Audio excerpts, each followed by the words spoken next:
TikTok မှာဈေးလာရောက်နေတဲ့မမေတွေကိုမျှဝေပေးခြင်းစရာလေးတစ်ခုရှိတယ်ဒါကဘာလဲဆိုလို့ရှိရင်ဒီအောင်တဗျူဇက်သမီးအောင်တဗျူမင်းသားလေးကပေးတဲ့သင်ခန်းစာကိုပြောပြခြင်းတယ်ဒီမှာဇီမာတို့ခေတ္တကဆိုလို့ရှိရင်မင်းသားဖိုးချစ်ကအရန်ကိုခေစားတယ်အရန်ကိုအောင်မြင်တယ်ဇီမာတို့တွေလည်းအရန်ကိုကြိုက်ခဲ့ရတယ်လဲတော်တယ်ပေါ့နော်ဒီမှာကိုကဒါကြောင့်ဘယ်အလုပ်ပဲလုပ်လို့ကိုနောက်ကြတယ်ဆိုတာမရှိဘူးဒီအောင်တဗျူဇက်သမီးကပေးတဲ့သင်ခန်းစာပဲဖြစ်တယ်။ကိုကအခုမှဈေးလာရောက်တဲ့သူဆိုလို့ရှိရင်လေရောင်းမှာကိုရဲ့ဒီ social media network ကိုချဲ့ပါဗီဒီယိုတွေတင်ပါကိုမလုပ်ရဲဇက်တိုက်လုပ်ပါဆိုတာကိုဒီမှာပြောပြချင်တာပဲဖြစ်တယ်။ဒီမင်းသားလေးဆိုလို့ရှိရင်သူ့ရဲ့ page တွေ TikTok ACC တွေကတင်ရင်သူဘယ်လောက်တင်နိုင်မှာလဲ။ဒါပေမဲ့သူ့ကိုချစ်တဲ့ဒီသူ့ရဲ့ပရိသတ်ကဖြတ်နဲ့ follower ကနေပြီးတော့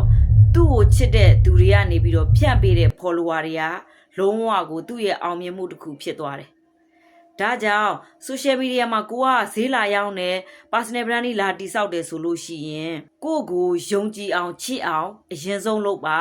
ပြီးရင်ရောင်းချမှုဆိုတာကဝက်ကွဲရောင်းရမှာပဲဖြစ်ပါတယ်။အဆင့်ကိုတော့လုံးဝကြော်လို့မဖြစ်ပါဘူး။ဒါကြောင့်ကိုကိုချစ်အောင်ယုံကြည်အောင်အရင်တိဆောက်ပါလို့အကြံပေးချင်ပါတယ်။